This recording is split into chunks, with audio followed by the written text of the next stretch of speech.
It's probably a good thing that in Easter's day, or Jesus' day rather, there wasn't April Fool's Day.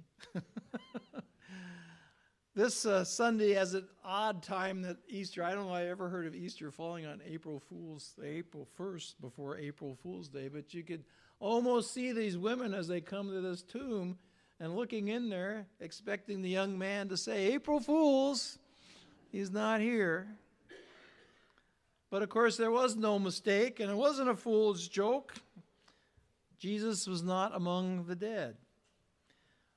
This is an interesting story in Mark, and often we read the John story for the resurrection because it's much more engaging and involved, and we have a lot more action going on with a discussion with the gardener and all that. This one ends rather oddly and rather strangely, given how the gospel goes. The angel tells the women to go and tell everyone. And what do? Nothing. They are so afraid. It says that they do nothing. Now, to be fair to the women who gathered, it's probably fair to say that many of us would act the same way. It's kind of hard to wrap your head around something that didn't go the way you expected. And it doesn't go quite with your experience, and you're just not too sure what to do with it. It's easy for us to get distracted by what we think ought to be rather than what actually is. Some of you were at our demonstration we had for the safety thing when we had, remember the bear story?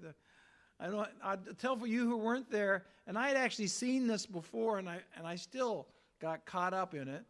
So they had two teams throwing, I think there were two basketballs being tossed around, or was it just one? Two basketballs, and I think one team had one color, another the other on their shirts, and you were told to count the basketballs. How many times did they get tossed? How many times did they get passed? And then as soon as that's done, they said, how many times? And people didn't actually agree on that, I noticed. We didn't all count them exactly right, because it's very distracting, because you got people moving and basketballs moving. And then the second question they asked is, who saw the bear? And you're going, what? What bear? And so then they show it again, and during this whole time while you're counting the basketball flying around, there's this bear kind of dancing around, this whole thing. And you don't see him because you've been told to focus on something else. So we can kind of understand coming expecting to do one thing, expecting dead to be dead, the end of the story. And while they're grief-stricken, they're also taking care of business, and then they get there, and it's empty. Now, there is an angel, and yet apparently they don't give the angel much respect. They at least don't do what the angel tells them to do. And in fact, maybe the angel's what scared them. It seems to me there are two ways that might have happened. They go into this place where they expect to see a dead body, and first the tomb's moved away. So there's already a couple things. And here's this young man. Now, either he was so ordinary, just a regular human being, didn't look different than anybody else. Nobody would have identified him necessarily as an angel. That might be one of the reasons. And so they didn't really pay much attention to him. I guess the old kind of April Fool's thing, who's this guy? Or they came in and he was this brilliant, shining angel. And it doesn't describe him that way, by the way. It just says he was an angel. Glowing with the light of heaven like we see angels. And in that case, they might have said, I think we're having a little bit of an emotional mental problem here, and we're starting to see things. And if we tell anybody about this, who is going to believe us? Now, many will tell you that the resurrection could not have happened. It's just not the way the world is put together. And we can understand that ourselves, even as these women do. We understand this reluctance to believe it. Now, Mark is an interesting gospel because there's actually the oldest versions of Mark end where we read it today. But there are some versions that seem to show up later on, so apparently were added to over time.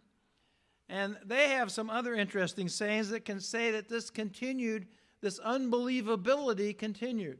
It says that Jesus appears to Mary Magdalene in what's called verse 9, and told her about the empty tomb, but of course she's already been there, and this is later, and tells her to tell others, and she does, and no one believes her. Then it says that it appears to two others walking on the road. Now, we don't know if this is the same appearance that happened in Luke, that is often called on the road to Emmaus. But it says that these two were told to go back, and so they did, and nobody believed them. So we have several experiences of people sharing the story, and no one believes them because it's unbelievable. But finally he comes to the 11, and according to the version Mark tells in these later additions to Mark, the disciples were, when Jesus appeared to them, they were given, he kind of criticized them. He said, you've been told now several times you haven't believed it. Well, here I am. Now get out and go to work. And that was part of his message. Go out and share the word. Go out and share the message. And finally, apparently, they still decide to believe. But even today, we hear people that say this could not have happened. And yet I want to suggest to you that we know that the truth of the resurrection, no matter how unbelievable it is, happened because it changed the world. Many people were crucified at Jesus' day. Many people led revolutions against the Romans in Jesus' day. And yet, only Jesus is talked about 2,000 years later. Something happened. Something dramatic and powerful happened. The resurrection surely and clearly happened. In some way we may not entirely understand, but it happened because it changed the world. People became different. Even in that day, the first 200 or 300 years, the Christian people were so different than others that they were noticed, and people were drawn to them because of their love and compassion and their dedication and their lack of fear, that they would stand up against any in support of their faith. We hear all the stories of the martyrs of those early times as the Christians came out and expressed the story. This was something so powerful a story, such a powerful experience that they could not share it. They had to share it. And they had to stand with the resurrection and with God, even against the powers and principalities of the Roman Empire. Now, eventually, they even changed the Roman Empire. Eventually, they became the church of the Roman Empire, the religion, a monotheistic religion about love rather than a paganistic religion about violence and hate and force. A religion that said peace changes the world, not violence and war. Now, granted, when they became part of the empire also had some impact on the church. And I think ever since then we've wrestled a little bit with whether the church is of God or the church is of the society or the secular or the political. We get those two mixed up sometimes, even today. Becoming the official religion in some ways caused Christianity to let go of some of the strength and power it had to overcome death and to stand against violence and force and fear and anger and hate and all that. And yet, in the midst of all that, that power, that idea of Christ about peace and love and the beauty and value of all people, do you notice in that Acts where it says all people are of God? Once they accept Christ, they're all of God. But the idea is that you need to reach out to all of them, every person, everyone, everywhere. And the 1 Corinthians passage tells us that Jesus' appearance was to many, many more, not just to the few that are mentioned in the Gospels. But Jesus changed the world. And it hasn't always been in dramatic ways, and I know people even today will still say, well, what's changed? And I'd like to suggest to you that many things have changed, and part of that is that deep attitude within our hearts, even as we maybe get caught up in the fears of the secular and the world and wars and those sort of things continue to happen, and yet there's a difference. In fact, even as we go to war today, we go to war with the understanding that our enemies are not to be hated. That's a new concept. That's a Christian concept. Jesus said all people are the beloved and cared for, even if we go to war with them. So it continues to shift and change our world. In the story that has survived 2,000 years, the followers of Christ continue to make the world a better place, even though we don't always get all of what Jesus calls us to be, even while we struggle individually for that. But I just wanted to share a couple of examples. I was having this conversation with somebody about how the world's different.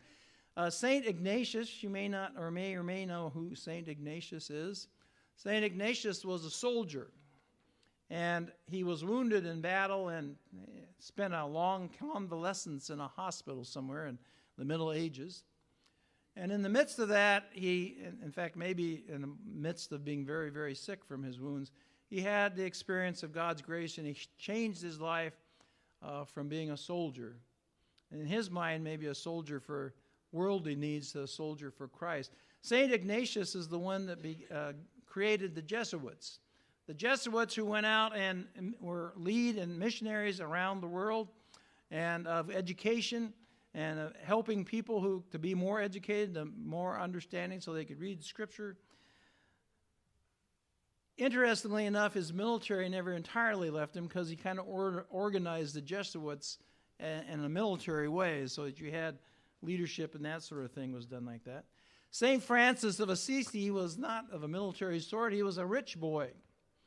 Had all the pleasures of the world he wanted growing up, and I'm not exactly sure what brought on his conversion, but at some point in time he had an experience of Christ in his life, and he changed. And he turned away from all the materialism that he'd always had and began to give it all away and spent his whole life seeking not to have stuff so that he could serve Christ and serve people. Again, I had a big healing ministry.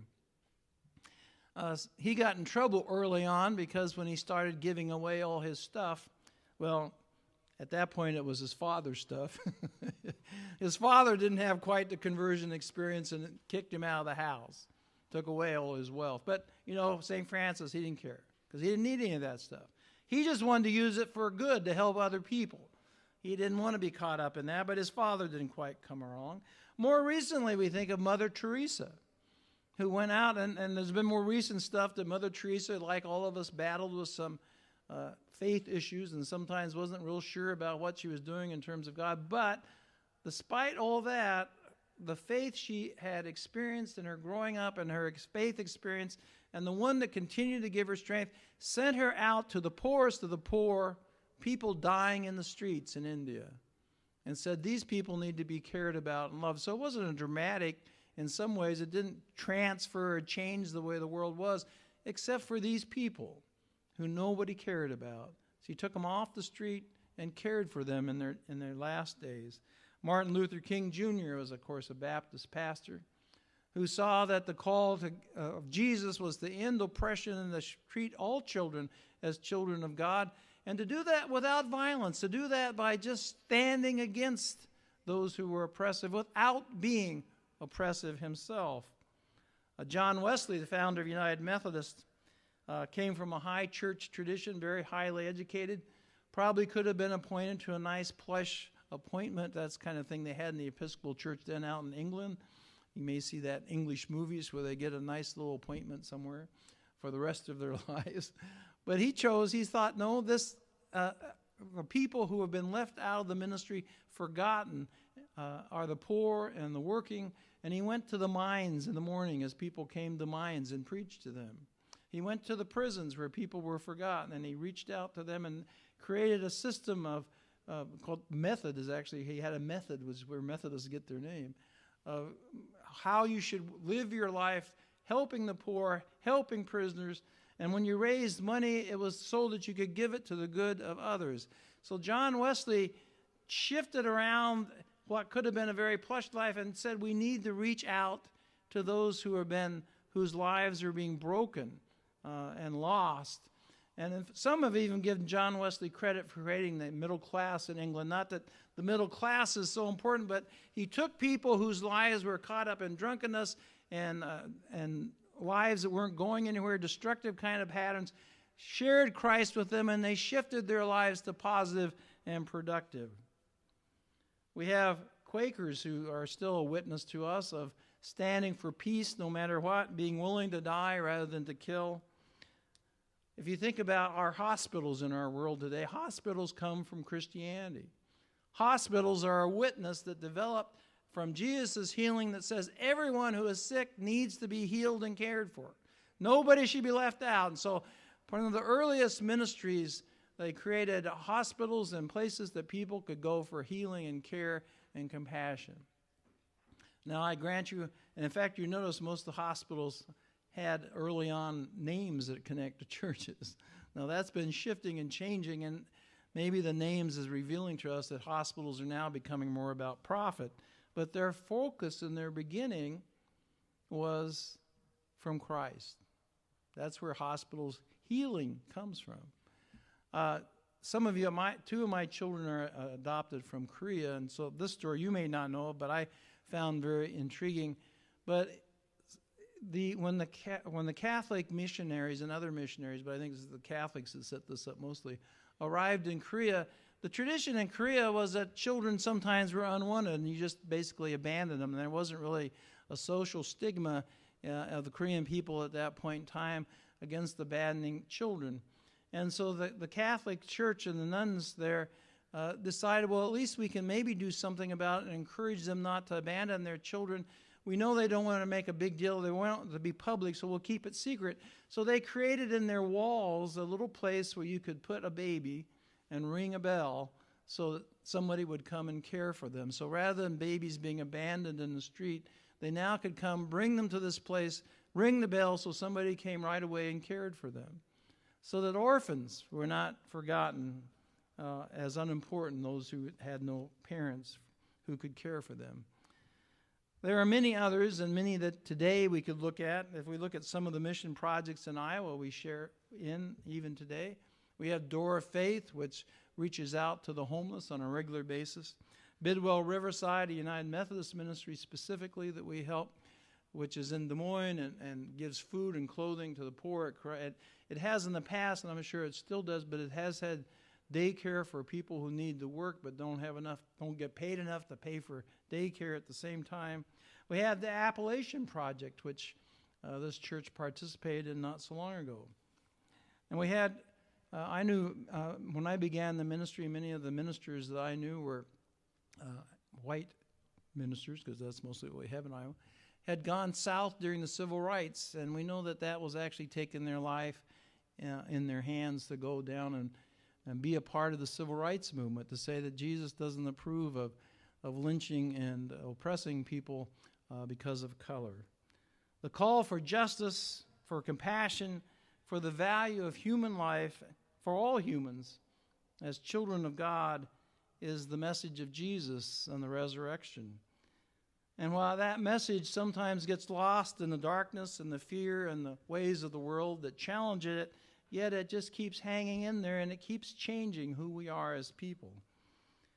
It cannot be crucified. The word of Jesus, the actions of Jesus, and the presence of Jesus is too strong because it is the way of God. Now, God doesn't come down. I find it interesting when people talk about God using power like to strike lightning or something. But God's power is revealed in Jesus, happens one person at a time, one soul at a time, through the acts of love. It doesn't come through power and force and fear. I know we use that word fear God, but really the way God acts through Jesus is through servanthood and compassion and love and grace. And it's always a choice. God does not force us to be Christians. It's an offering of grace, an offering to live in a world of love. When we hear people say that the resurrection did not happen, one question you might ask someone who says that is, so why are we talking about it? We should have forgotten about it a long time ago. Something happened. Why are we talking about it if it didn't happen? You know, Jesus, by a worldly biography, if you gave him a worldly biography that didn't have any religion to it, but not being anyone important, he was just a carpenter in Jerusalem and Israel. In fact, Israel, if you took the Bible story away, if you just look at their secular history, basically they're a place where invading armies crossed from one empire to another. Even today, as you look at it, it doesn't seem like it ought to be all that significant. And yet, Jesus changed the world and is still changing the world. While Jesus is often misunderstood, sometimes he's misrepresented, and although every Christian, different groups of Christians would say what the misrepresentation is, he's sometimes used for ungodly pursuits. You can think of the Crusades, if nothing else, and ungodly manipulation. Yet the truth of Jesus as love and compassion, changing the human heart, is so strong that it will not let go of us. And it still changes the world. Jesus lives every time someone does good, every time somebody heals another, every time someone serves another, because God calls them to and not for their own purpose. Jesus lives. And you know, this story of resurrection is more than a story about forgiveness of sins. I think it's also a story about how people are living above their sins because we are forgiven our sins. Because we know most of us still wrestle with the temptation to just serve ourselves. And yet we get above that because we know we are forgiven. Jesus is resurrected each time each of us acts out of God's love. Even and maybe especially when it's not to our best interest. Jesus lives. Jesus Christ is alive today. Hallelujah. Let's share in our offering.